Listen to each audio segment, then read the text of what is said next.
Vamos começar com a ideia antagônica, que seria o interesse de uma negociação, um interesse pontual ou interesse dentro de uma faixa de interesse possível. Né? Quem é que rapidamente poderia me ajudar na definição de pontos ideais? O que é um ponto ideal, hein? Me dá uma mão aí, que aí a gente começa já a brincar aí com esse conceito, com essa literatura. O nome diz, né?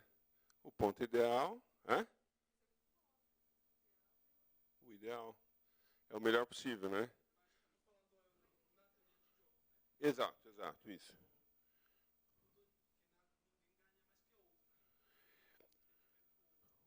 Não é o ponto que ninguém ganha mais que o outro. É o ponto de saciedade.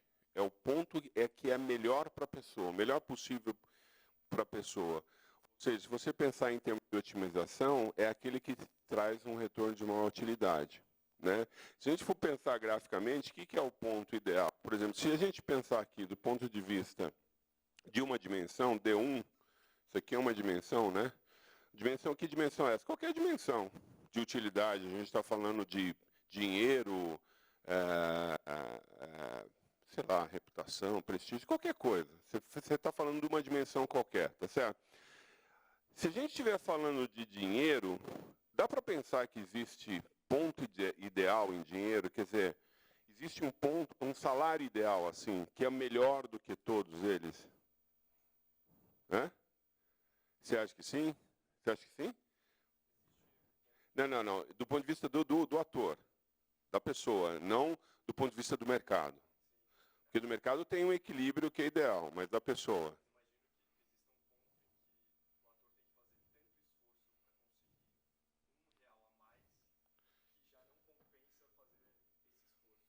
Mas eu não estou falando de relação custo-benefício. Estou falando ele simplesmente ganhar mais dinheiro.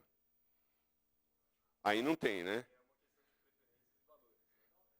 Pode ser que ele tenha um limite dizendo assim, a partir disso eu acho insano ganhar um salário acima de 300 mil euros por ano. É insano. Abaixo eu acho que me desprestigia, perdão. Então 300 mil euros por ano é o ponto ideal. Pois não.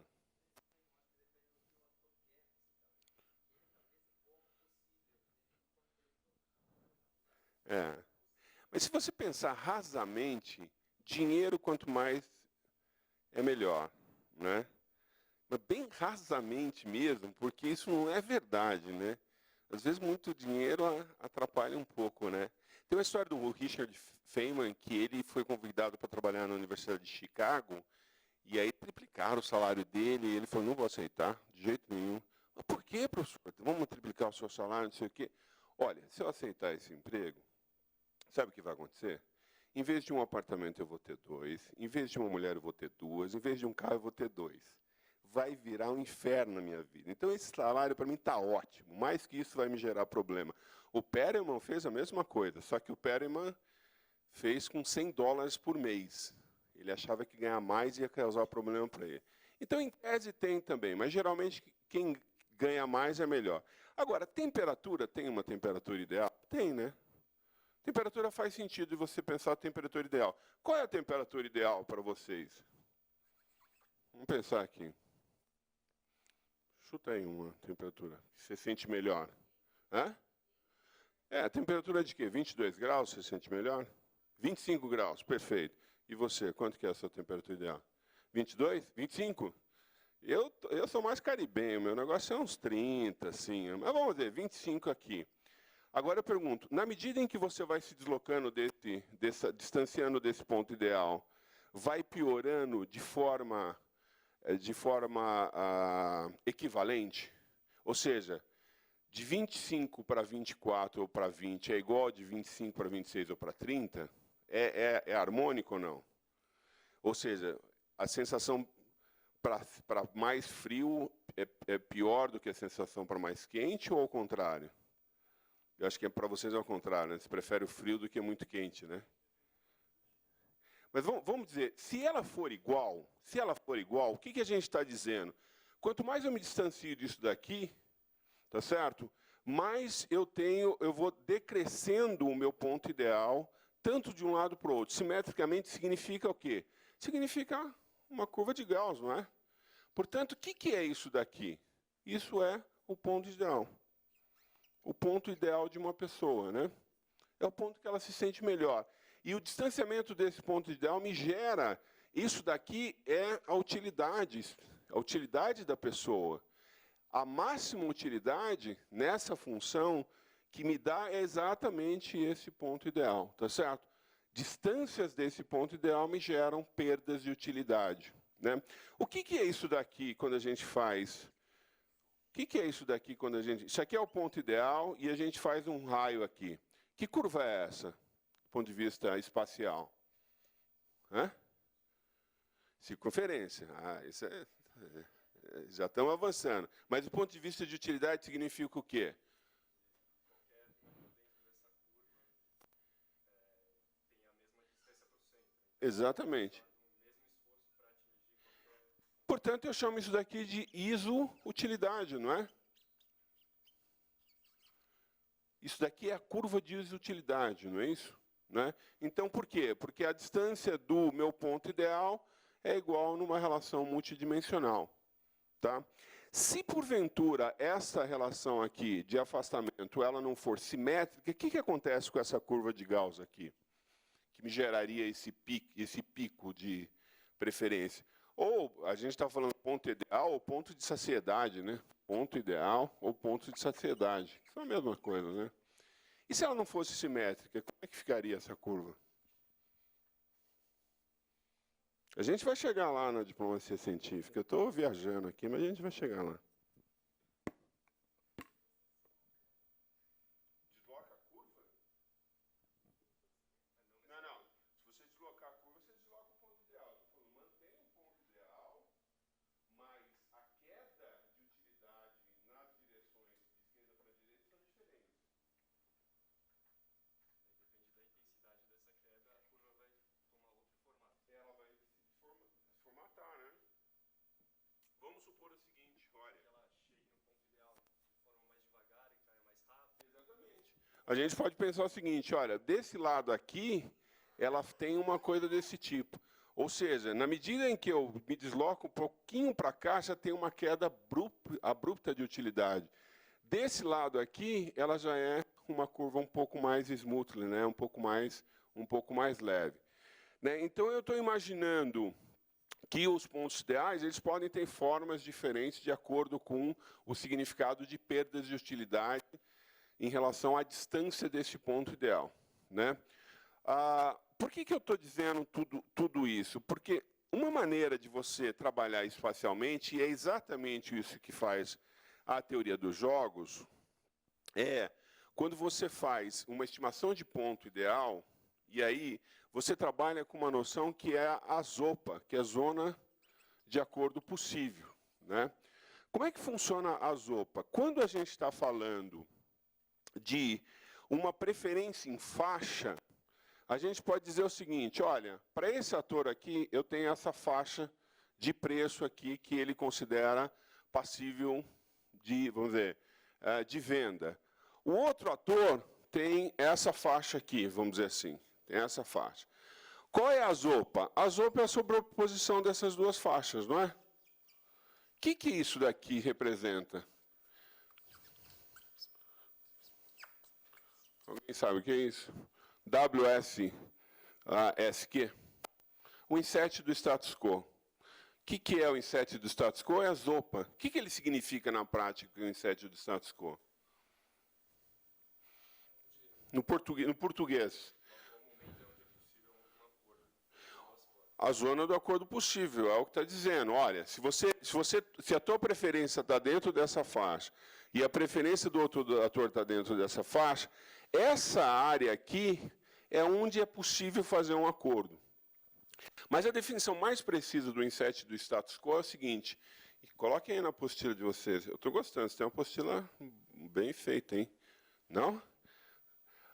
O InnScid do status quo significa o conjunto de pontos que vencem o status quo. O conjunto de pontos que vencem o status quo. Quer dizer, o conjunto de pontos que é melhor para ambos os atores do que o que já existe. Tá certo? Então, basicamente, essa a ideia fundamental.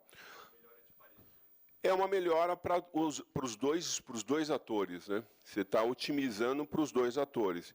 Em relação ao que tem do status quo, você está fundamentalmente você está melhorando.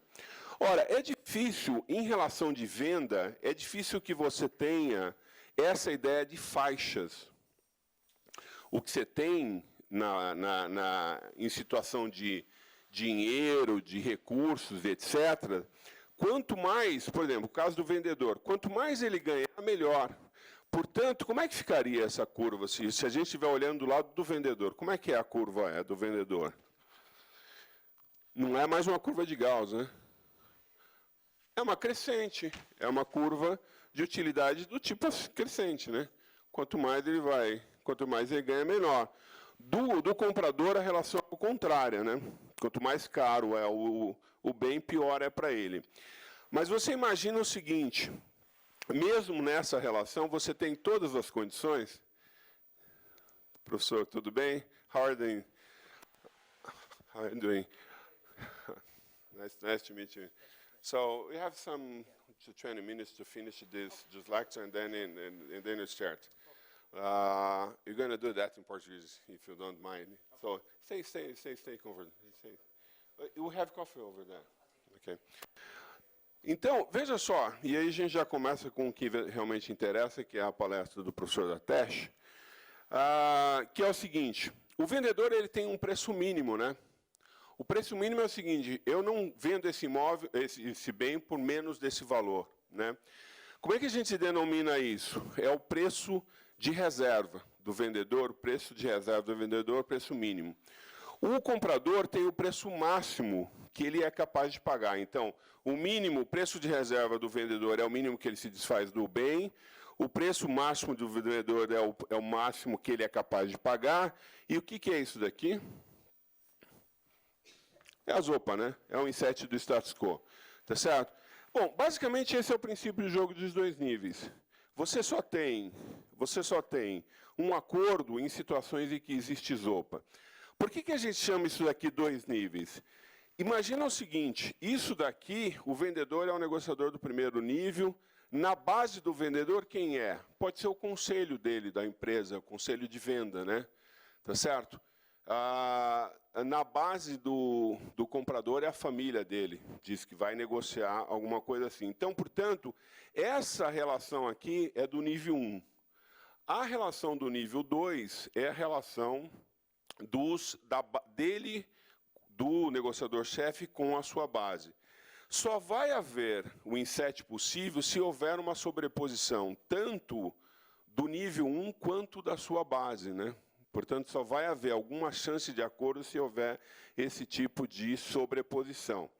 Então, a gente trata desse conceito central, né, em dois níveis e pensa o seguinte, olha, na medida em que eu vou diminuindo o InnScid do status quo ou a ZOPA, o que acontece com relação à probabilidade do acordo? Quanto menor é a faixa de acordo possível, qual a probabilidade do acordo? Diminui. O contrário é verdadeiro. Se não tiver sobreposição nenhuma, significa que não tem chance de acordo, tá certo? Portanto, essa é uma dinâmica, vamos dizer, clássica dos dois níveis, né?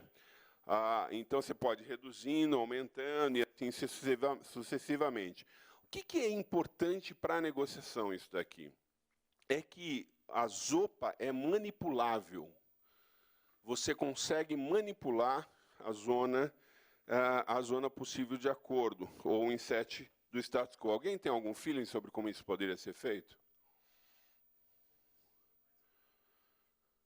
Para quem?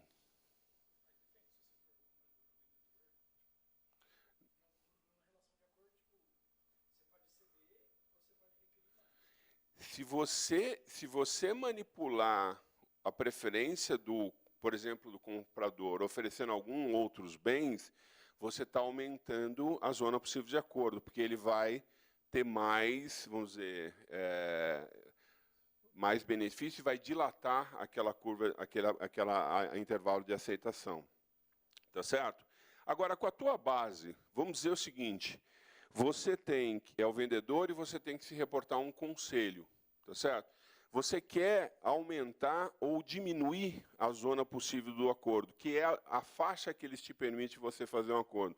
Como é que dá para fazer isso? É possível pensar alguma coisa?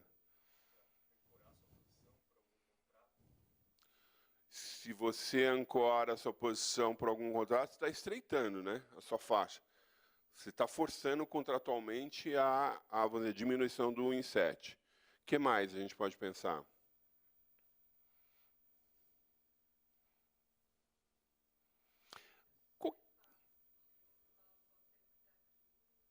Você pode blefar usando o nível 2, né? Você pode dizer, olha, o meu gerente, o meu board não aceita isso. E aí você está melhorando as chances de chegar mais próximo do seu status quo. Então, essa é uma possibilidade, você fazer isso blefando. A outra possibilidade é você fazer de fato, você oferecendo alguma concessão para o seu board, dizendo, olha, estica aí essa margem que eu preciso vender esse carro e assim sucessivamente. Agora, é interessante imaginar que dá para fazer a manipulação do status quo, tanto da sua base quanto a base alheia. E aí é que vem a história da diplomacia científica, ou seja, você faz o que a gente está falando agora, até agora, é essa manipulação aqui entre o governo e o plano doméstico, né? A gente está dizendo, olha, você pode manipular isso tanto no sentido de esticar a zona, quanto diminuir. Por exemplo, quando você tivesse fazer uma negociação internacional do ponto de vista de comércio, o governo pode chegar para os trabalhadores dizendo um acordo com os Estados Unidos vai ser extremamente draconiano, porque as cláusulas trabalhistas vão ser pesadas. O que ele está fazendo? Ele está diminuindo essa faixa, né? Se ele disser, não, essas questões trabalhistas não é tanto problema, eu vou fazer uma redução tributária para vocês no seu setor. O que ele está fazendo? Alargando o InnScid do status quo. Quando ele faz efetivamente isso, né, ele está fazendo uma alteração efetiva do InnScid. Mas ele pode fazer, como ela falou, simplesmente no blefe.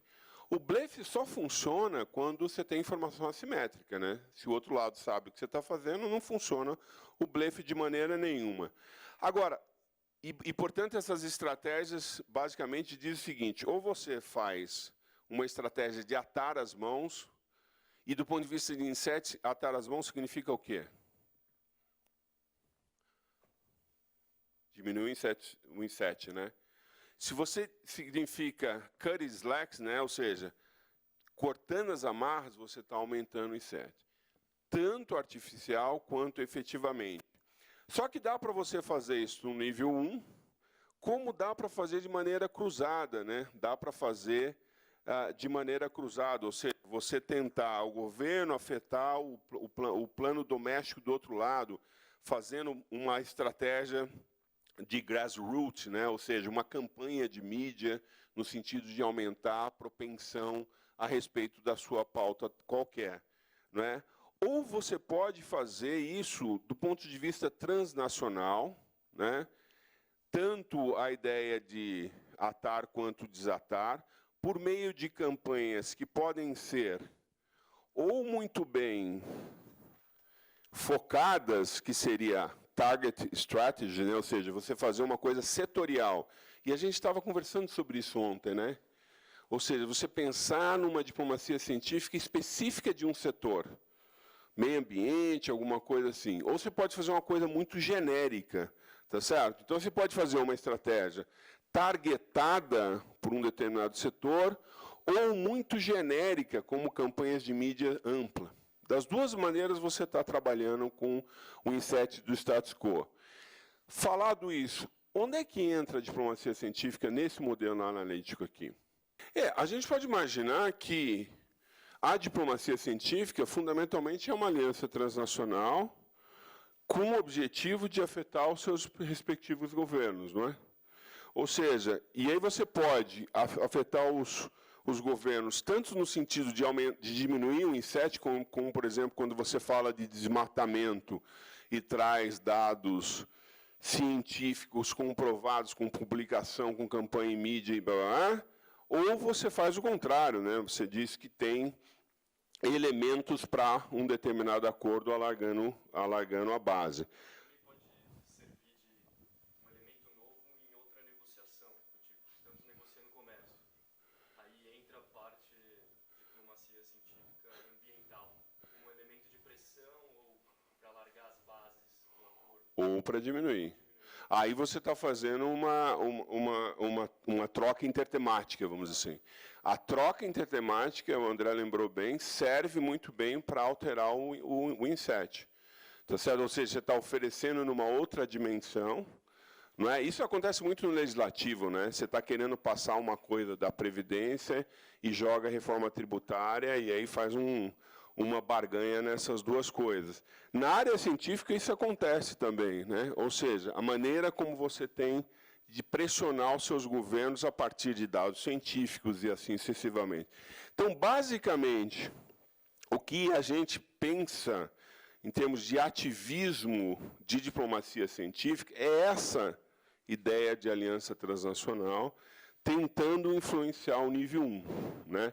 Com quais estratégias, isso aqui a gente falou amplamente, com quais estratégias específicas é um pouco que a gente vai trabalhar e vai conversar no âmbito da escola.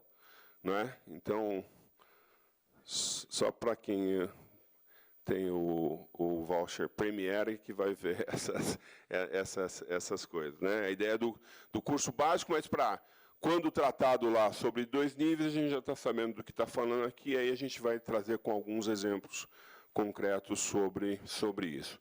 Não é? No livro tem exemplos, tem uma série de exemplos tratando disso daqui. Então, quem tem tem um glossário também, quem tem o livro pode trabalhar um pouco mais. E aí a gente agora já pode passar para a fala do professor Dattesh, que vai tratar de um caso específico sobre a questão indiana, né? Para depois, à tarde, a gente ir para mais ainda específico sobre diplomacia científica. Então, deixa eu chamá-lo aqui e apresentá-lo. Good morning again. It's a big pleasure, it's an honor to receive Professor Dattesh Prabhu-Parulekar, a professor from Goa, who have met several years ago. How long? This is like 10 years ago, or 7 years ago, in a seminar about IBSA, Brazil, India, and South Africa.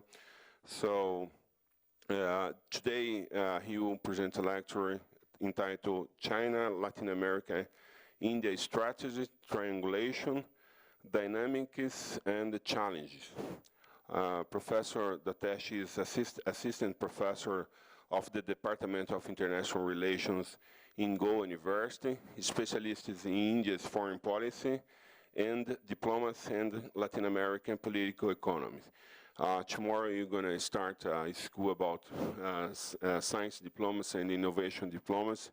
So your lecture is it's an excellent moment to talk about these issues. So thank you very much for coming, and you have the word here. Thank you. Should I sit and talk or stand up and talk? Whatever. Okay. Okay. Good morning, everyone. It's a pleasure to be once again back in Brazil. This is my 4th visit, and the first one after about 3.5 years, so that's quite long. So I'm very happy to be here. Also, thanks to Professor Amâncio and Professor Janaina for acceding to this request of mine to have the opportunity to speak here at this institution. The reason I chose this topic and I proposed this is because I'm right now having 2 projects which I'm working on. So I see this as a kind of a convergence between those 2 topics. The first one is very clearly talking about India, China, and Latin America, and I will explain why that is so. So that's one area of my project. And the other aspect of my project is trying to find a linkage between rising powers and regions that are considered as growth poles. Now, when we look at rising powers in the world, obviously the 2 most important rising powers are China and India. But when you look at regions as a whole, Africa and Latin America are increasingly becoming regional growth poles. So why is it so? So these are the 2 areas of my research. So I thought, let me have a lecture that basically bridges these two areas and tries to find some commonalities. Right now, there are about 4 or 5 trends that are essentially dominant in the international system. The first is every possible country in what we call as the North, which is the advanced industrial economies, are getting protectionist. And as a result of that, while trade is growing, the trade between the advanced industrial economies is not keeping pace. You see, most of the advanced industrial economies today are having trade disputes, and they seem to have their relations in lockdown. In contrast, if you see, whatever movement seems to be happening right now is movement in terms of these 2 emerging countries, China and India, and how they are engaging with regions beyond their immediate periphery, namely Latin America, Africa, and other parts of Asia. So that's the first trend. The second trend is with regard to investment. For a long time, it was believed that investment essentially only came from the rich industrialized economies into the less developed economies. And therefore, we talked of the dependency syndrome. While that may be true for the large part, things are definitely changing today. You see that a lot of the investable surpluses which have been built up in China, India, and other countries are now beginning to be deployed in less developed regions of the world so as to be able to bring a certain level of equitable economic development. So the source of funding also is no longer only the West, it is also countries who are no longer the West. The third is in terms of technology. For a long time, we saw the Western countries, the advanced industrialized economies, as the only pioneers of technology. While that again may be true in the large extent, in terms of top-of-the-line industrial technologies and critical technologies, the developed countries may be important. But increasingly we are seeing when it comes to intermediate technologies, functional technologies which make societal difference, you are seeing a lot of countries who are part of the developing world, what we call as the global south, who are beginning to play an important role in developing technologies and sharing those technologies with other countries. And I will come to some of those examples. So that's the third part of it. The fourth part is in terms of financing. If you look at the landscape of development finance in the world, in the light of the Bretton Woods system, we always saw the IMF and the World Bank as being the important mainstays of the economic financial architecture.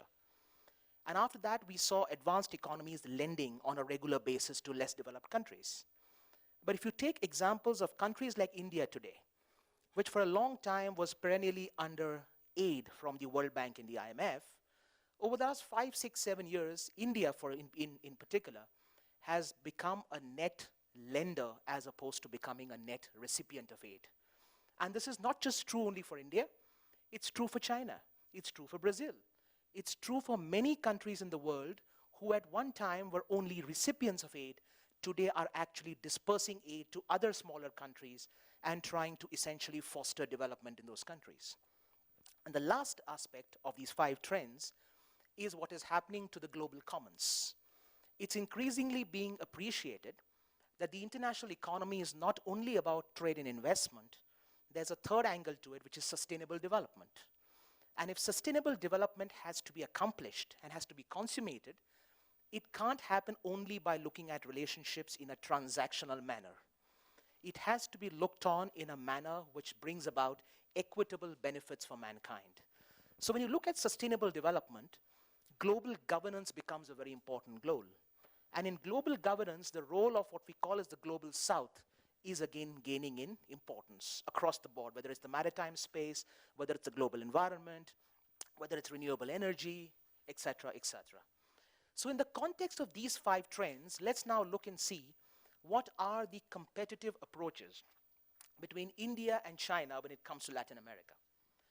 Now, a little bit about India's relations with Latin America. Although it's been 7 decades old, the fact remains in the early period, India-Latin America relations were quite episodic. You can see specific instances in the 50s and the 60s and the 70s where India and certain countries of Latin America worked together. But they worked together not necessarily in a positive manner, they worked for what we call as self-preservation. They worked in the context of trying to bring some degree of solidarity between themselves to be able to fight the North. Because at that time, the problem really was how to get better terms of trade. So in the idea of self-preservation, India and Latin America countries made common cause, but there was no real positive agenda. Through the 1980s, both India and parts of Latin America went through what we call as lost decades. In India, we were also going through a certain economic model that kept our economic growth rates low. And the same is true for Latin America, which of course built up a debt spiral in the 1980s. So the first 4 decades were effectively decades of very muted economic contact and political contact. Just to give an example, India saw Latin America in terms of stereotypes, and Latin America also saw India in terms of stereotypes. Our stereotype was that here is a region that is under military rule, and we being a large democracy, we really couldn't gel with this region. Second, we often saw this region as being nothing but living under the shadow of the United States. And at that time, we obviously did not countenance the United States as a global power. We were essentially having a third path, neither with the US nor with the Soviet Union. And so effectively, there was an element of looking down upon Latin America from successive governments in India. Just 2 examples are very important. India's first Prime Minister, Pandit Nehru, he visited United States. He was Prime Minister for 17 years, from 1947 to 1964. He visited United States 3 times. However, his only trip to the region of Latin America was to Mexico. That's all. So that explained, his worldview, that at best his worldview stopped at the United States and did not go below. If you look at his daughter, Indira Gandhi, who was also a long-serving Prime Minister of India immediately after him, she made 1 trip to the region, 9 countries in 11, 12 days. But again, the whole objective of that visit was not to create a positive agenda, but to really try and preach a kind of democratic consensus to this region. In fact, one recalls that when there was an overturn of government in Peru, and she was transiting through Peru, she had a certain holdover for some time. She refused to meet with the new Peruvian government, which was keen to engage her in the VIP lounge. And she said, no, I will not meet with them because we are a democracy, we don't engage non-democracies. So this was like a moral high ground that India was taking. And obviously this affected a lot of our relations with these countries. Cut to the post-Cold War era. And that's where the changes begin to take place. I think in both sides you see a certain opening up for the simple reason, in the post-Cold War era, those stereotypes were now disabused. Now you had a new set of realities in the world, strategic realities. For India, we were no longer now under the lingering shadow of the Soviet Union. We had to carve up a new place for ourselves in the world. For Latin American countries, they were also now willing to move out of the shadow of the United States and really exercise their autonomy, their independence in the world. And this drove our relationship into some degree of maturing. Now, if you look at the 21st century, relations have come a long way. Just to give you a status check of what's happening right now, we currently have the government of Prime Minister Narendra Modi, which is, of course, a right government, a government on the ideological right. He's just won a 2nd term, and he's into his 2nd term. And in the last 5 years in particular, we have seen India-Latin America relations really expand, not just in terms of the agenda, but also in terms of the number of contacts. For example, in the last 5 years, the Indian Foreign Office has now established institutional engagements with no less than 26 different Latin American and Caribbean. We consider Latin America and Caribbean as one group within the External Affairs Ministry. So we have 26 countries of Latin America and the Caribbean who now have institutionalized foreign office contact with the Indian government, the highest in the history of India-Latin America relations. However, for a prime minister who has traveled around the world, and Prime Minister Modi has done a lot of international travel, earning a lot of traction for his foreign policy, it will still be very surprising to many of us who look at Latin America that he only made 3 stops in Latin America, and they were not necessarily because he was reaching out to a region on its own strength. It was because international engagements required him to be in the region. Very early on, he came to Fortaleza for the Brics Summit in 2014. He came over because there was the Brics Summit. Last year, he was in Buenos Aires, again because the G20 required him to be in Buenos Aires. Had there been no G20, I don't think if he would have been in the region.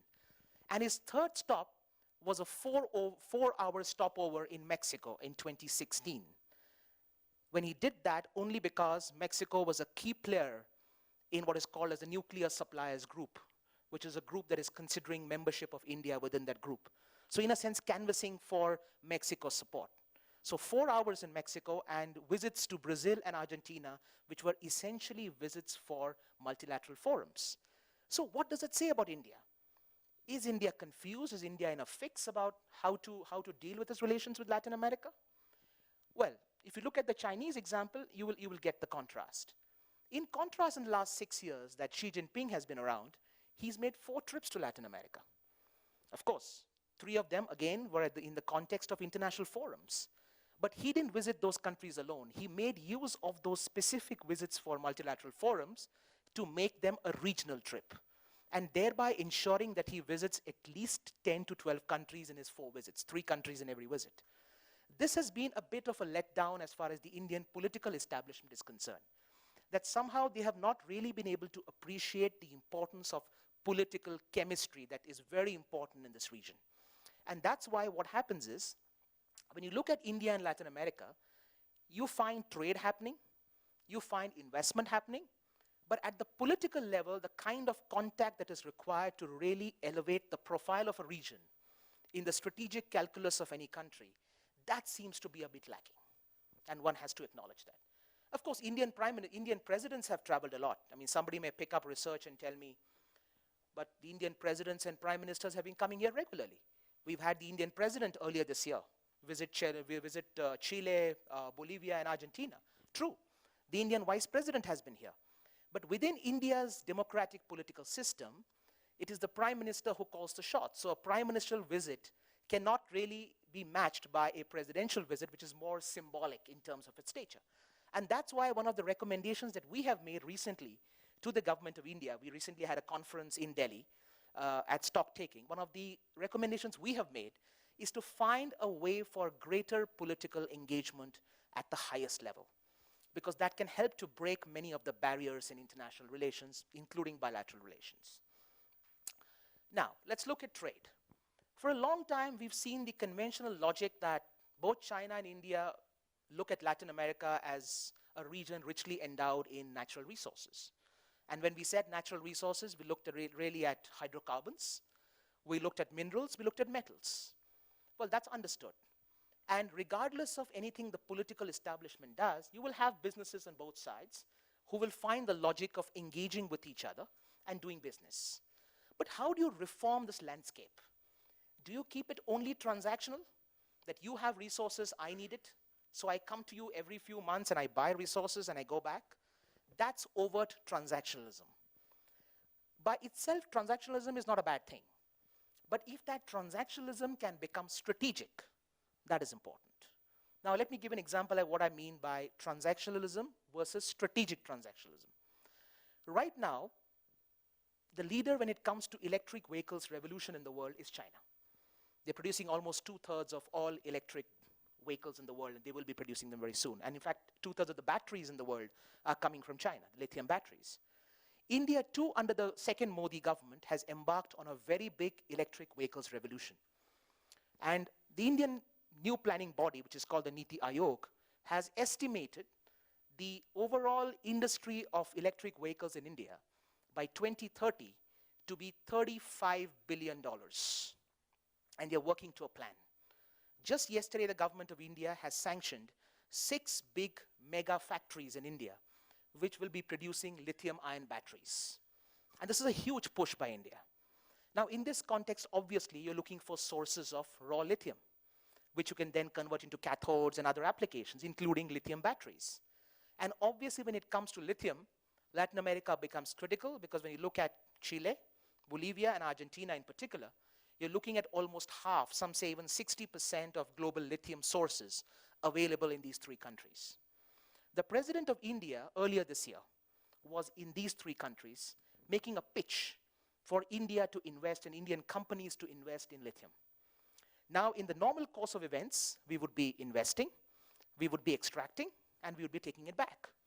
That would be overt transactionalism, because after a point in time, these countries' resources of lithium will deplete and almost be in a situation where you will have essentially squandered away your wealth and you will have no recourse.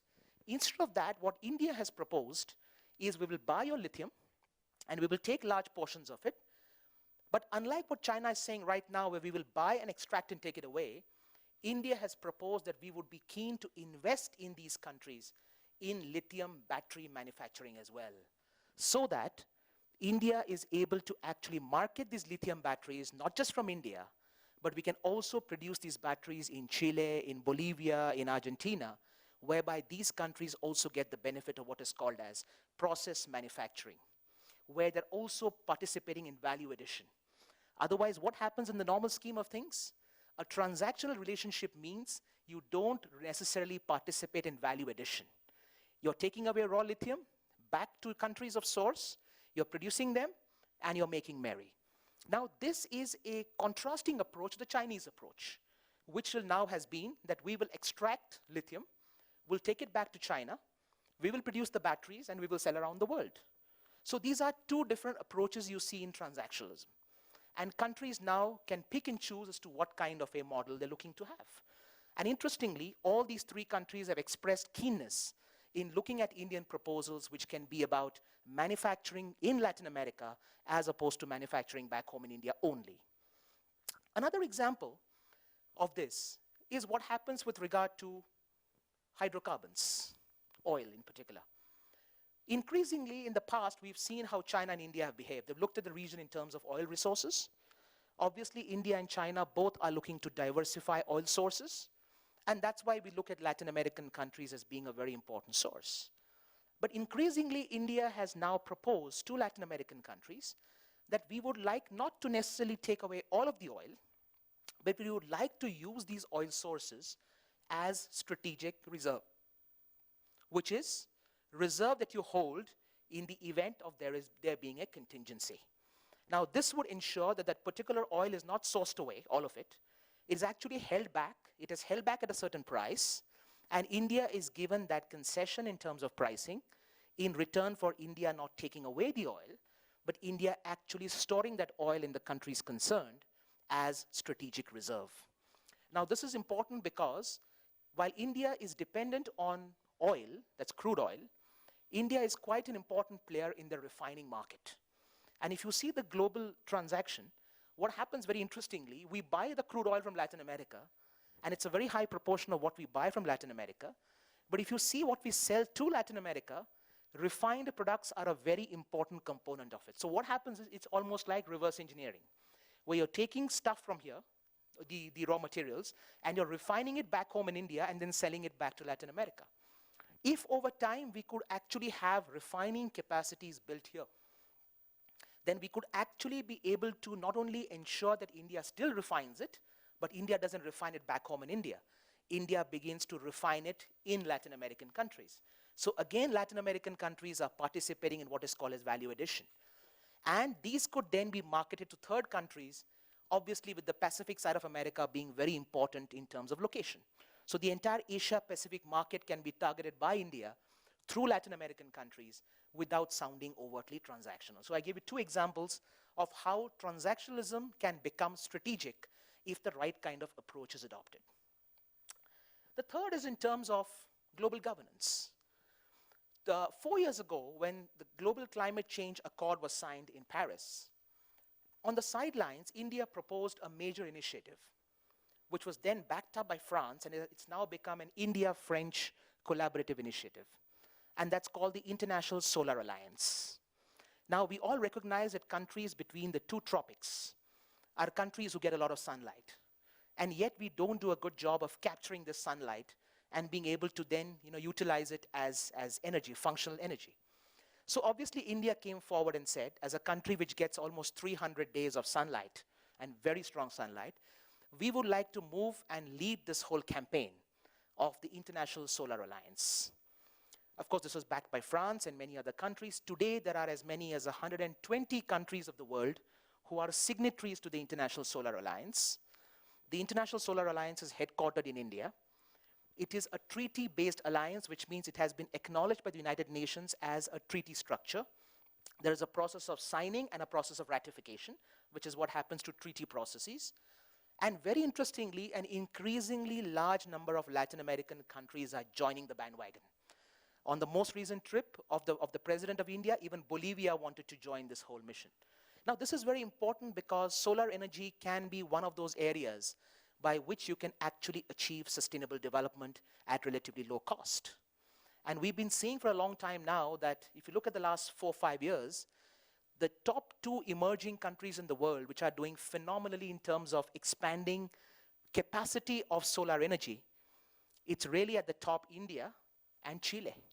For the last 3 years, India and Chile have been doing phenomenal work. In fact, that's why the Prime Minister's many meetings with the Chilean president on the sidelines of many forums are constantly trying to capture this potential of India and Chile being able to work together and other countries joining in so that India and Latin America make a real difference to global governance by becoming pioneers in the field of solar energy and sustainable development. I think this really talks about a kind of hand-holding partnership that is extremely important, rather than just looking at regions as having resources which we would like to extract, which would really be a kind of neo-imperialist model, which is in fact some of the concerns that today Latin American countries have in certain cases with certain actions of China. I wouldn't say all actions, certain actions. Now the question comes to infrastructure financing. This is a very important aspect. And this has in fact become the big defining element between China and India. I mean, let's bear this in mind. A lot of the world talks of India and China as being the 2 arch pillars of the 21st century. In fact, many of them say that this is the Asian century and India and China will dominate. True. But I would like to see a qualitative change here. If you look at the quantitative nature of India and China, it's really not a battle of equals. It's really a lopsided kind of equation. I mean, after all, let's accept it.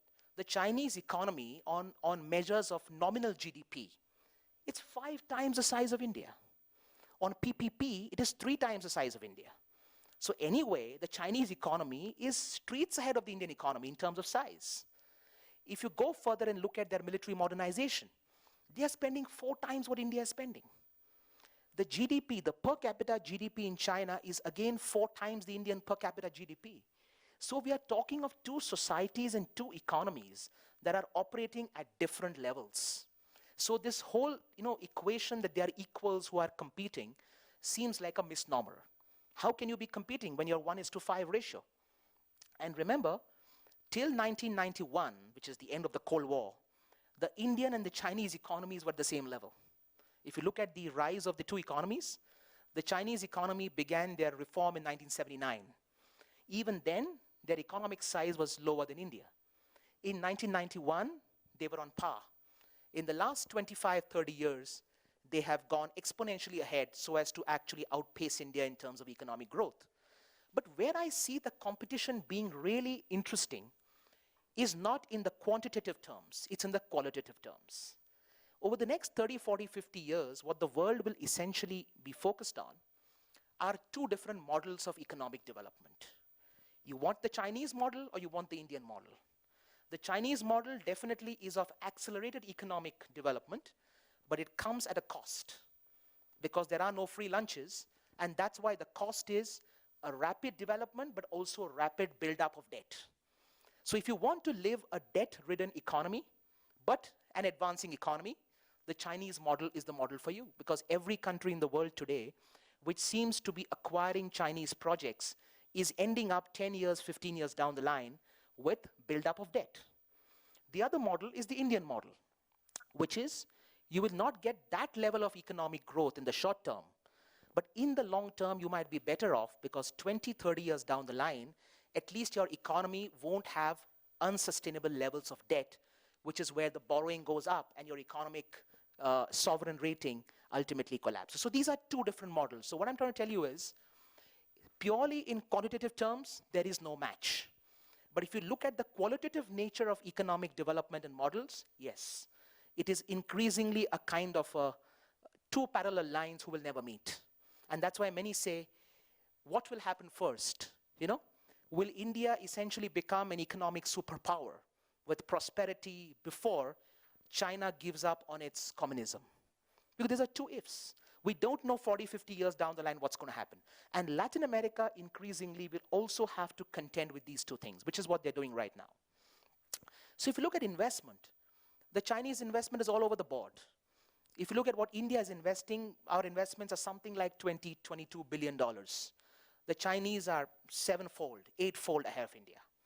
If you look at India's trade with Latin America, it's about $40 billion. China's almost 6-fold. So quite clearly, China is a much larger player in Latin America than India is. So your question would be, then what are we debating? Well, we aren't debating numbers only. We are debating the story behind the numbers. And the story behind the numbers is, if you take out 2 of China's biggest projects in Latin America, both of which are right now stuck and possibly shelved for good.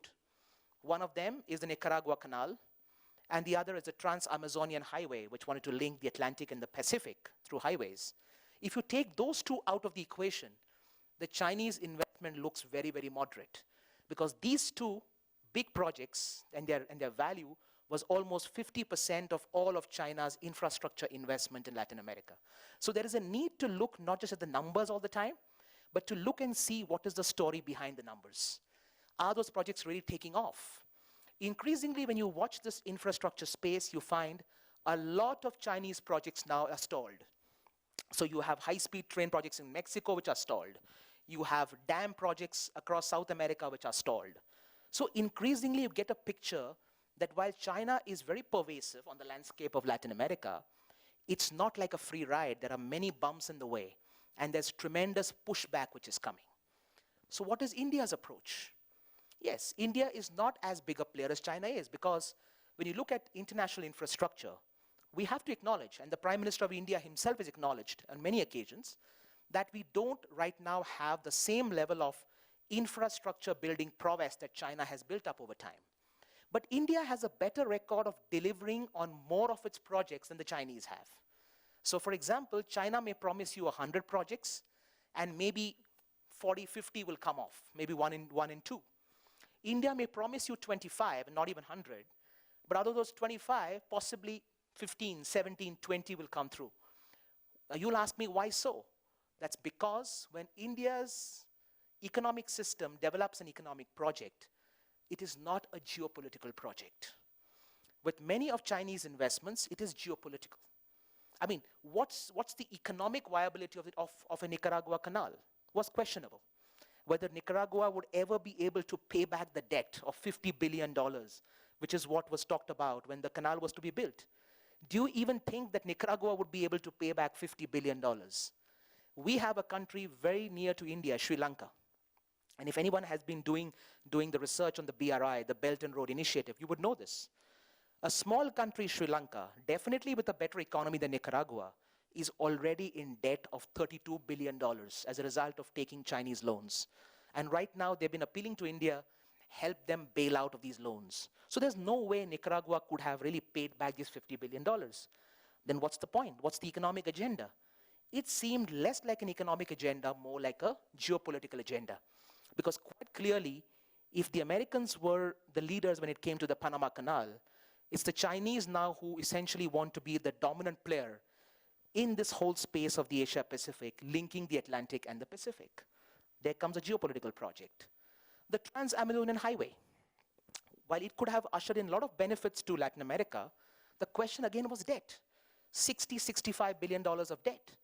So this level of unsustainability would obviously bring these economic projects into question. And that's why the focus now is on more sustainable, doable, intermediate range projects. And that's where India comes into the picture.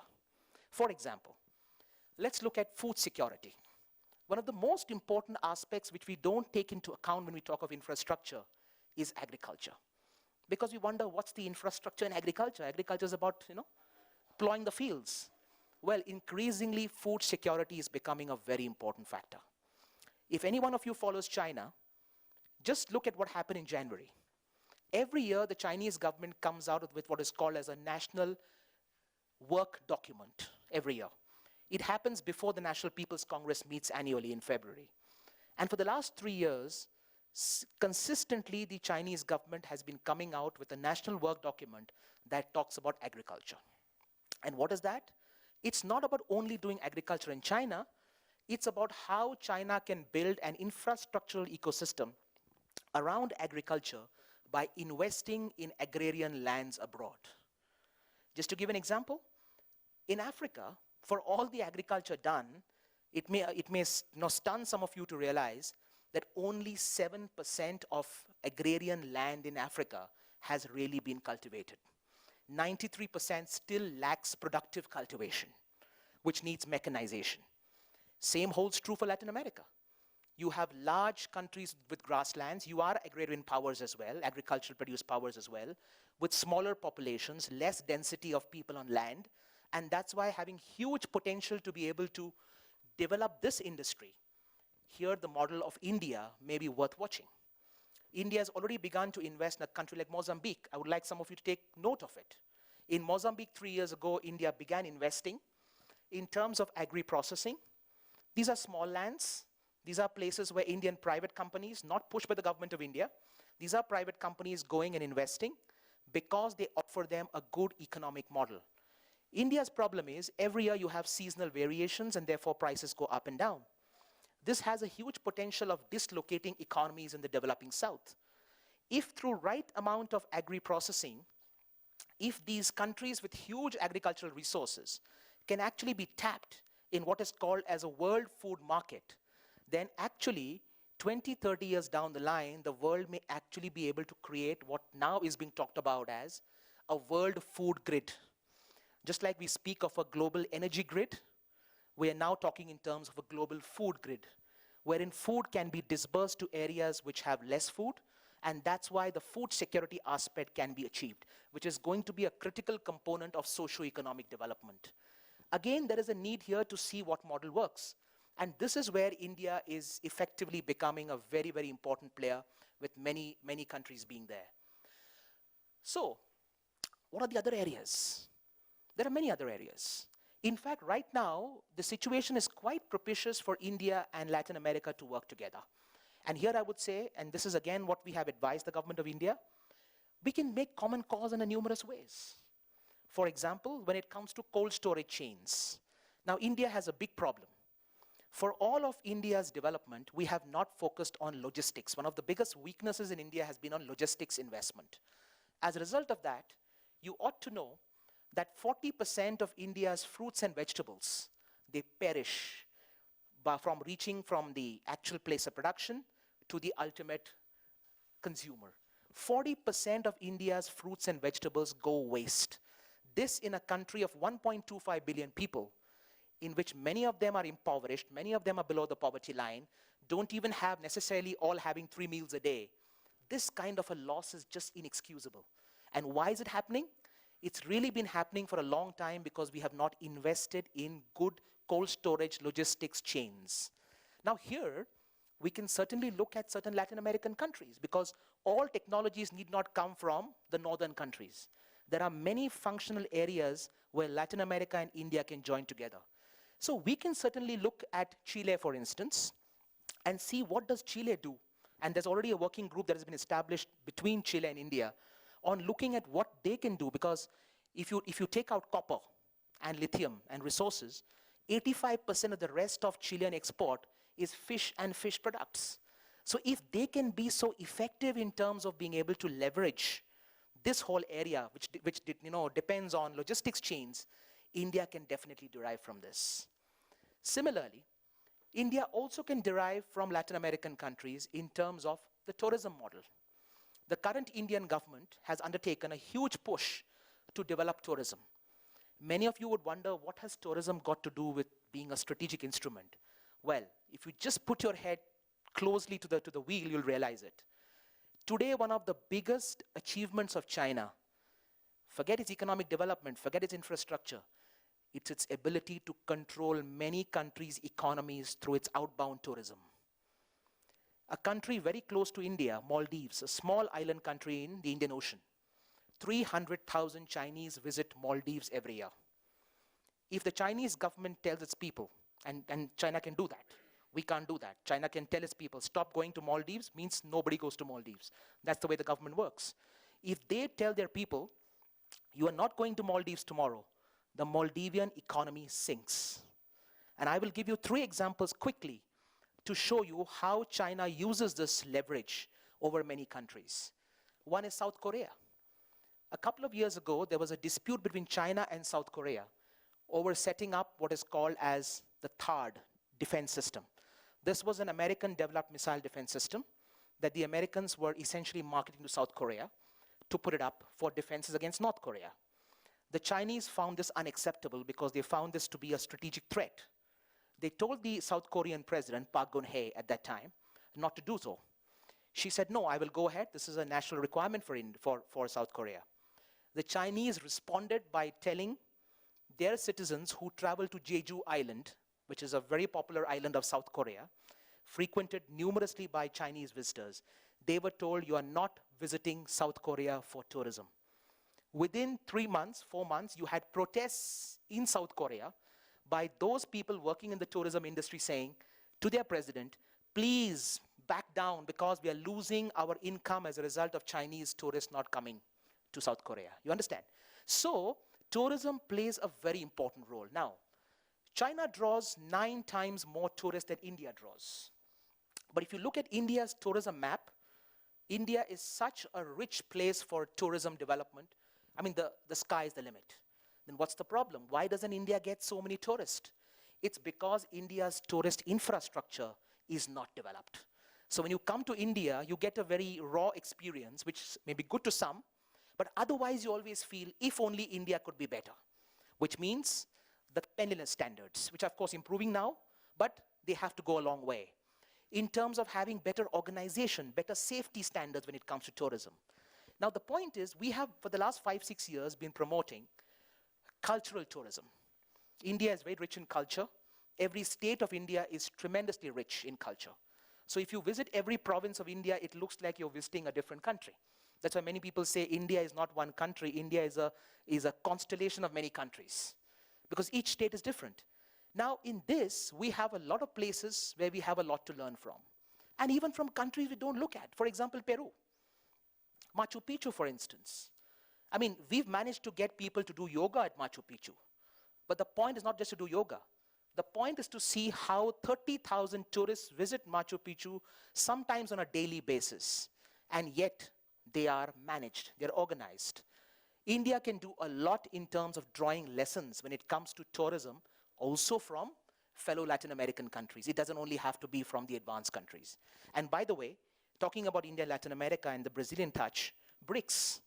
You know, I've been saying this for a while. In fact, there is a study group now that's working on it. And I have never been able to reconcile this fact as to why don't the Brics countries establish a working group on sustainable tourism. We're doing a lot in Brics, but we somehow seem to have missed the boat. Because if you look at these 5 countries of Brics, Brazil, Russia, India, China, South Africa, they are all tourism hubs.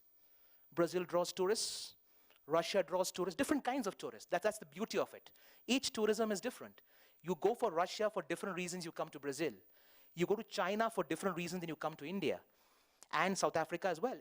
And all these 5 are tourism hubs. If these countries can work together, for example, liberating your tourist visas for these 5 countries, you know, between yourselves. So at least the tourists from these 5 countries can go to each one of them, maybe with visa on arrival, something like that. Learning from different country experiences. We could learn from South Africa, Brazil could learn from India, we could learn from China. I think this way we could actually ensure that our relations are not just about buying and selling. They're actually about qualitative improvements in each other's countries. So tourism infrastructure can improve, the regulatory framework can improve, there can be greater people-to-people contact. Today we all acknowledge that people-to-people contact is very important. It can move mountains today. But people-to-people contact can't happen unless you bring down some of these barriers. So again, tourism is another important place. The third is carbon footprint. Everyone's talking these days of carbon footprint. And again, I go to one of the smallest countries of the region, Costa Rica. Why is Costa Rica making news these days for the last couple of years? And this is acknowledged by the UN.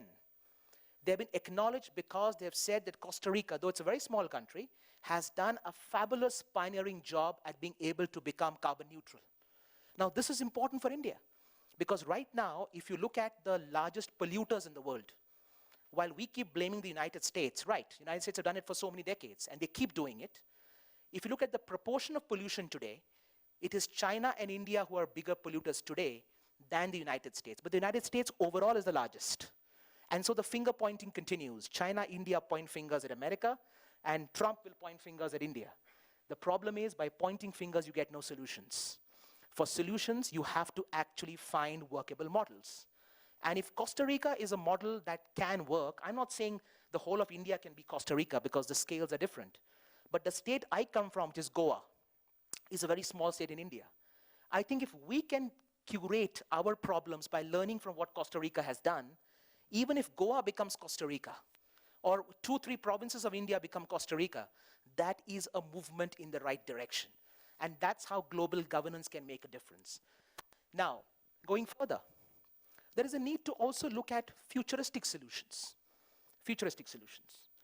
Now, I talked about solar, we talked about lithium. There's also a need to talk about shale, because we all understand that hydrocarbons will not be the same 40, 50 years from now. And that's why even when it comes to shale, you look at the tremendous deposits that Argentina has in terms of shale.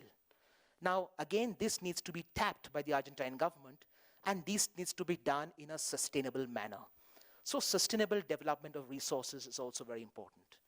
And that's why what happens is increasingly what you find in the Chinese and the Indian approach are two approaches which are deeply transformative in Latin America, no doubt about it, but both have their pros and cons.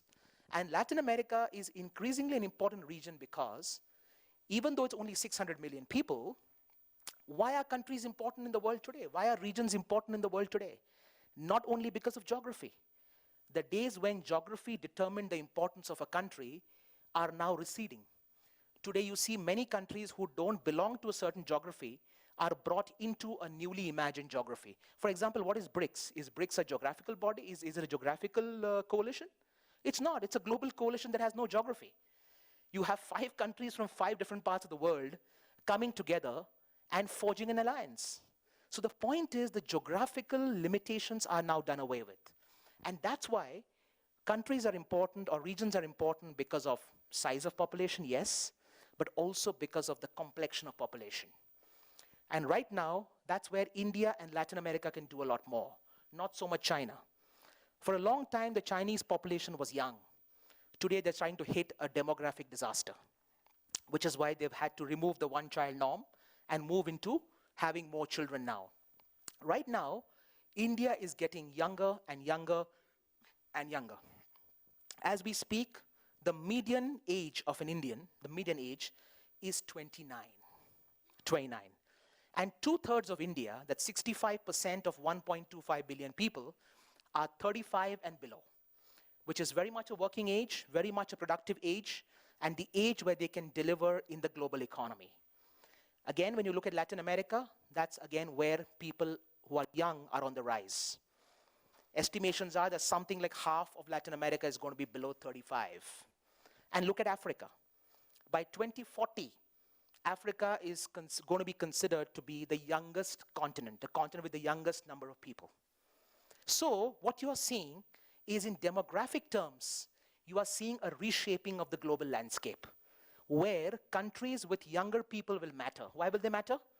They will matter in economics because they will be the market, buying goods for consumption purposes. They will also matter because in the global industrial skills race, you need people with skills. And who are the people with skills? Migration is continuing to be a reality. You may have a pushback against migration, but migration is a reality. So you will have more younger people migrating from where they're born to where the jobs are, and that's important. And the third area where young people are going to be, that young people are essentially technologically savvy or technologically driven. So the functional technological changes will not come in the aging societies.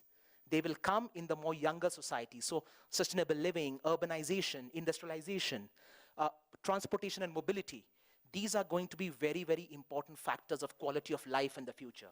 And that's why younger locales, younger provinces, younger countries will actually have a bigger role to play. So having said that, how do we kind of start to conclude this topic before I would be happy to take questions? The bottom line is that there is a transformative moment right now. There's a huge transformative moment. This moment is for the global south because there are many opportune moments that are throwing themselves up. Let me give an example. Indian pharmaceutical companies are doing phenomenally well in Latin America. In fact, when I talk to some of these, these pharma majors, and even when they appear on TV, they're all the time being asked a question. Which market is your best globally? And they will all the time keep saying one of our best markets in terms of profit margins is Latin America. 12%, 15%, 20% margins year on year. You will wonder, what is Indian pharma doing in Latin America and how?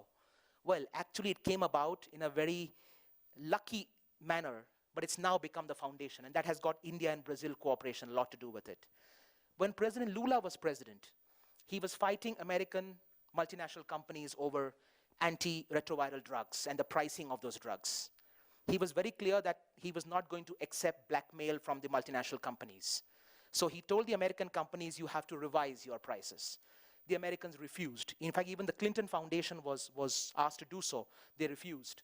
And in 2002, the Brazilian government recognized that India also makes antiretroviral drugs. Indian pharmaceuticals is quite up there. One recalls that they asked the Vajpayee government that time, could we discuss this cooperation? We said, yeah, absolutely. So when President Lula came as a Republic Day chief guest to India, on the sidelines of it, it was a working visit. One of the areas of discussion was, what can we do in the pharma space?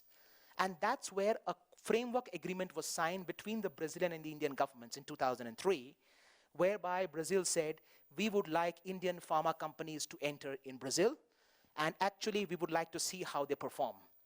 That entry point in 2003 was the gateway, the opening of the gateway for Indian pharma.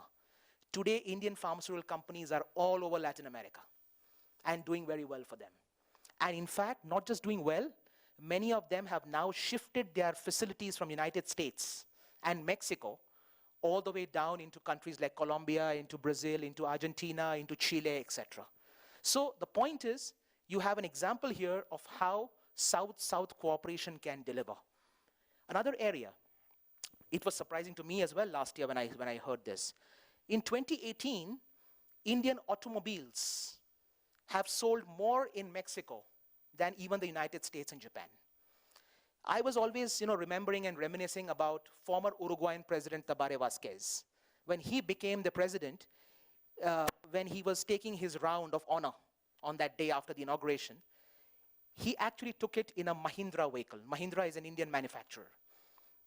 They manufacture jeeps and hard terrain, rugged terrain jeeps. He actually invited the owner of the company, Mr. Mahindra, to his inauguration. And post the inauguration, with Mr. Mahindra in his jeep, he actually took out this huge lap of honor. This was also a great showcasing of Mahindra jeeps. When you go to some of the high altitudes in Peru, I recently had a friend of mine who spent a lot of time in Peru. She sent me back photographs. And at various stages, you had Indian manufacturing of automobiles, cars, which were visible in many parts of Latin America. This is, again, a hugely important area because automobiles and auto components are part of what is called as value-added disaggregated manufacturing. You don't have standalone manufacturing capacities in countries now. You have a lot of components that are made in different parts of the world. So if these automobile majors can shift their facilities from India, and they're doing it now, to Latin America, you actually are not only getting into manufacturing, you're getting into what is called as process manufacturing, and you're getting into intermediate and high-end manufacturing as well. So this is a good example where developing countries can get together, can find what's lacking in one another's countries, and can actually bridge deficits. Because this way, you will actually achieve what every country talks about. You ask any country, it says, we want strategic autonomy. Any students of international relations would know this term, strategic autonomy. This strategic autonomy is important, but how to get to it? And to get to it, it's important to bridge deficits in capacity. And when you bridge deficits in capacity, that's when you really have these transformative moments. So to conclude, the Indian and Chinese approaches are like two parallel lines. Neither of them can be discounted because they both have their pluses and their minuses. A region like Latin America needs infrastructure. Without infrastructure, you can't make the upward mobility. You're a big continent. You need connections because you can't have a situation like you have in Africa where even to travel from point A to point B, you have to take 3 different routes to get there. So you need it, absolutely. It's your vital necessity. but also your long-term economic and financial sustainability is also important. And that's why the right framework for Latin America is to neither discount India nor discount China, work concurrently with both by being able to take the best of both worlds. Thank you very much. Thank you very much for this excellent speak. So let's take some questions. Let's take 2 or 3, and then, so please. Can do that. Hi, thank you for the lecture. My name is Rodrigo. I'm a PhD candidate in IR. And my research is on the role of oil companies and in Latin America and the relationship between oil companies and foreign policy. So my first question goes, can we separate a given investment of a national oil company from China or India in Latin America when it's a technical investment, I mean, looking for profit, and when it's a political or diplomatic investment? How can we analyze that? That's my first question. My second question is Brics still relevant nowadays as they were maybe 80 years ago? I have this feeling that when we talk about Brics nowadays, we are actually talking about China and India. And on this, I was just thinking about the new development bank, the Brics Bank, and it's probably a turning point regarding South-South relations. But we actually don't know exactly what comes next. And so I'd like to see and to know your opinion. Thank you. So I'll take these 2 questions first. The first one is a very interesting one. I held back on it because I knew the question would come. And actually it's very interesting because when it comes to oil investments, oil company investments, this is where India and China and the contrast is quite visible. Because the investments that come from China effectively come from state-owned corporations. And China became a net oil importer in 1993. So they've been 26 years into this now. As a result of that, you can see that Chinese investments which have happened in countries are clearly largely part of geopolitical agendas with energy security, as opposed to purely being commercial decisions based on energy security. Just look at Venezuela, for instance. They have pumped in well over $60 billion into Venezuela for all these years. Now that they see the Venezuelan economy running aground, when last year Nicolas Maduro went to China, and he was very keen that they pump in a lot more money, the Chinese government now have held their heads back. They only gave him another $5 billion, and they told him that we need to essentially reschedule this $67 billion, because the money that we're putting into your economy, we don't see it coming back in returns.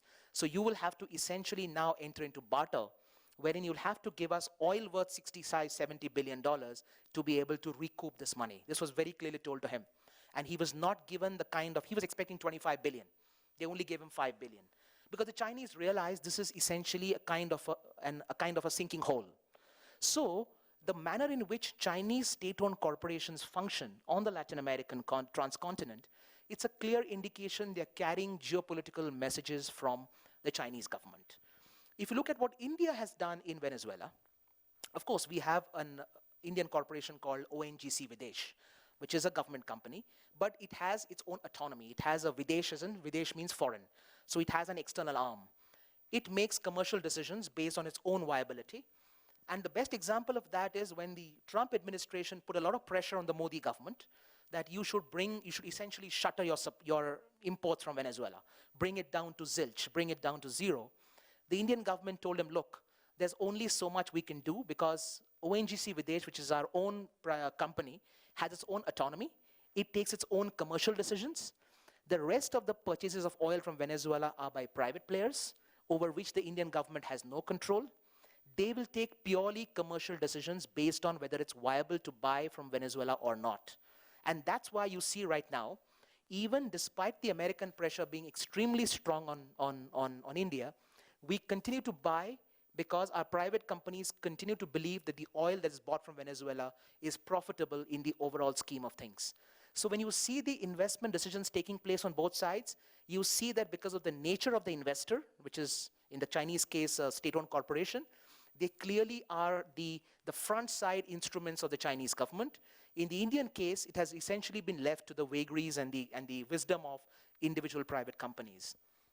Coming to BRICS, this is a very big question being asked. BRICS has been around now for 11 years. They'll be having a summit now in November. Brazil, in fact, is going to be hosting it. So this question is very important. I would say, you said India and China, but just cast your mind back 5 years or 6 years ago, in 2013. The same question was asked about India. You know, whether really BRICS is relevant and whether India really matters within BRICS. I think with emerging economies, you will always have these ups and downs. Today, Brazil has certain difficulties, of course, economic difficulties, certain political difficulties. But 6 years back, I can very much sympathize because my country went through the same thing. In 2013, India was literally becoming a laughing stock in the world because every second day you had a corruption scandal which was blowing up in the face of the Indian government. Billions and billions of dollars were alleged to have been stolen, and the economy was sinking. We were down to 4.8%. And many in the world said, oh, they should joke and say, well, the I in BRICS doesn't stand for India. I think the I in BRICS should actually stand for Indonesia. So let's chuck India out and let's bring Indonesia in. So these things happen. I know there are questions raised, should Russia ever be part of BRICS? What is a Russian economy? Is it really an emerging economy? When was it an emerging economy, right? South Africa, people are questioning whether South Africa should be there or should it be Nigeria. Some people say, why then? Why not have Rwanda, which is the best performing economy in Africa right now? So you will have these problems. This will essentially happen because, as I said, BRICS doesn't conform to the conventional way in which we look at regional coalition building. In regional coalition building processes, geography has always been a very important determinant. And it has always been believed that if you don't have geographical continuity, you lack cohesion. This is a new innovative experiment where you have 5 countries from 5 different parts of the world who have teamed up together. But yes, to make BRICS more effective, which of late has been a bit of a problem, as I alluded to, one of the areas could be tourism. I think BRICS needs to go beyond necessarily framing itself on global issues of governance and look at micro issues of governance. Take up real issues and start to alleviate them. For example, in 2014, when Prime Minister Modi visited for the Fortaleza summit, he proposed, and others accepted it, that we should have a BRICS university. This BRICS varsity should be very focused. It should be focused on high-end and functional technologies for society, not to provide money for routine courses, to provide seed capital for those young entrepreneurs from Brazil, from Russia, from India, China, South Africa, who really want to do path-breaking research, which can bring about transformative changes in the way in which we live. This proposal was accepted, but the varsity has not really come about. It's now been 5 years. So that's a problem. So the problem is you have some wonderful ideas. You need to put these ideas into practice. You need to deliver on them. The BRICS Bank came about. It, of course, came about very quickly because you had the pressure from the Chinese. The Chinese were literally breathing down the necks of everybody else. And the Chinese even proposed, to the extent that if none of the others want to contribute, we will put all the money.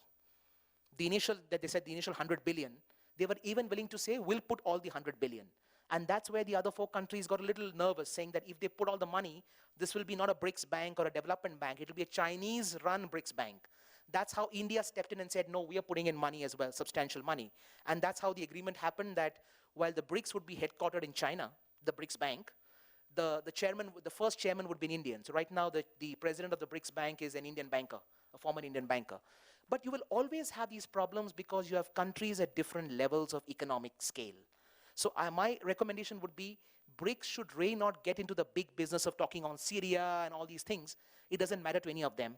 It really should focus on qualitative improvement in the global south by focusing on things like sustainable development, energy, renewable energy, tourism, etc., entrepreneurship, in terms of innovation. I think that's where BRICS can be more important than trying to be some anti-American world order building institution, which will make it a talk shop at the end of the day. More questions? You did mention that Chinese foreign direct investment has some geopolitical background, and the Indian didn't. Why is that? This is the first question. The second one is that I don't know any big grant in scientific science area between India and Brazil. It's strange because you should to be together in terms of innovation and science. Why do you think that we are so separate between both countries? Okay. You know, with regard to your first question, it's a good one because it allows me to explain to you how India really sees Latin America.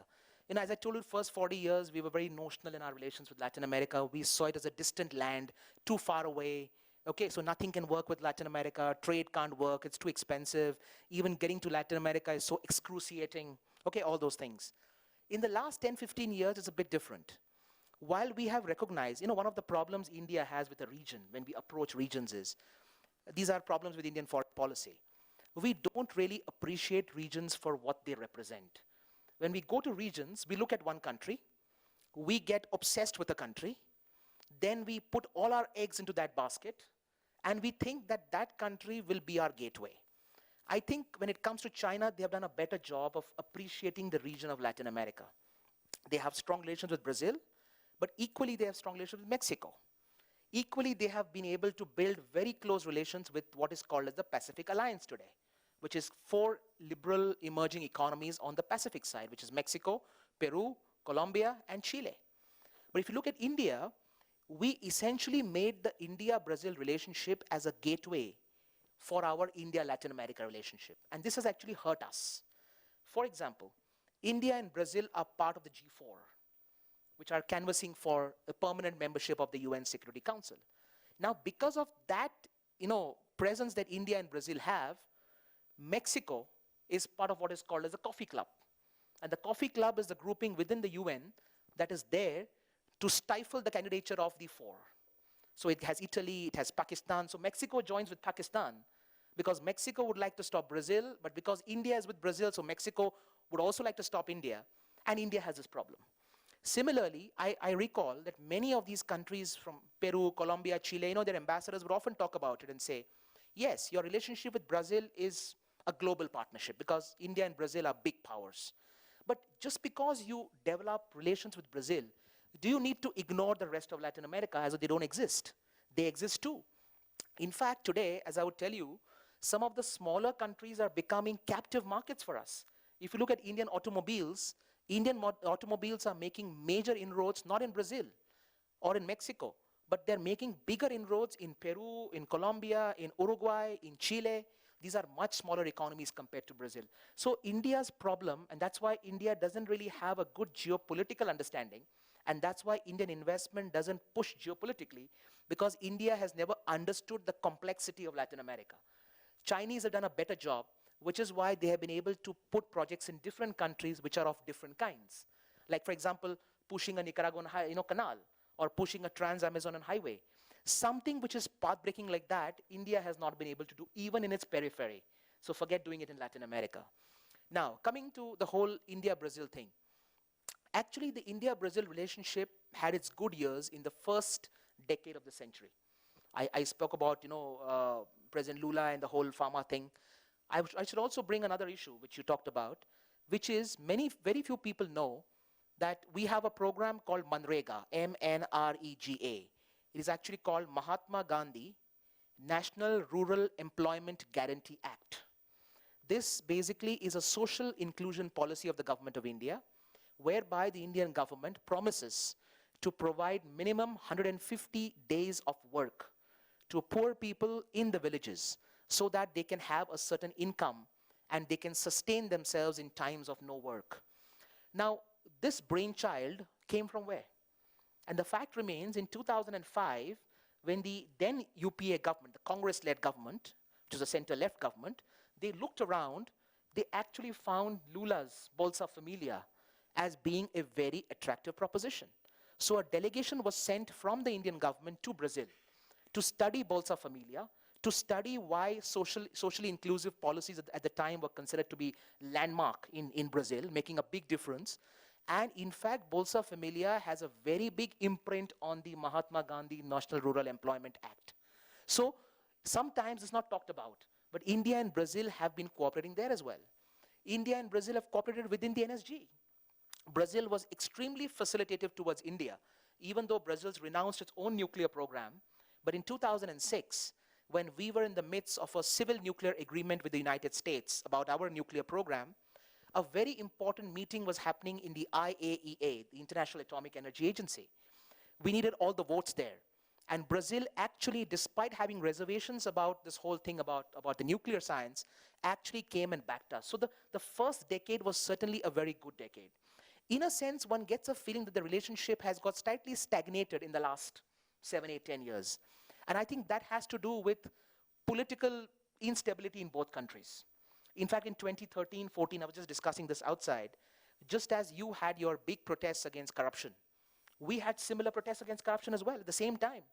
India against corruption was a huge, massive march of people who demanded better governance, better administrative reforms, better changes to government. And we were able to, in a sense, come out of that and produce a government that has now been delivering for the last 5, 6 years. Now the point remains, this could be an important moment because you have two governments right now, which in a sense are on the same ideological side. They may not necessarily have the same streak, but they are on the same ideological side, and there is a belief that there is a need to move this relationship beyond the routine into something very, very important. I think where we have lacked is we don't have enough institutional contacts. I mean, we keep saying this a lot. Between the universities and on both sides, I think we really have to seed much more technological intensive cooperation between universities. We have to be able to create corpus funding for innovation and science of the kind we've just done with Israel now. I think there is a need to go beyond just the routine issues in terms of, okay, we will look at ethanol. For example, ethanol. We have begun to blend ethanol a lot in India now, taking cue from what Brazil has done. The current highways minister, Mr. Gadkari, who's the road minister in India, is called a super road minister. He has actually been able to implement ethanol blending at an increased level in his own home state of Maharashtra. So there are many of these areas where we can work, but we've not been able to bring about institutional contacts. And again, it has to do a lot with the lack of political chemistry beyond the meetings that we have. So every time there's a meeting, it has to go beyond the symbolism of agreements signed, and we have to focus more on where the core competencies are. What is Brazil good at? What is India good at? And where we can actually deliver, rather than actually pitching for everything under the sun and signing 25 agreements where you can't deliver even 5. I would say sign 5, deliver all 5. And that's the way to incrementally build this global partnership. Another question? No? So in that case, you can finish this session saying thank you very much for your lecture again, and I hope you came back to Brazil several times. Thank you very much. Thank you so much. Thank you.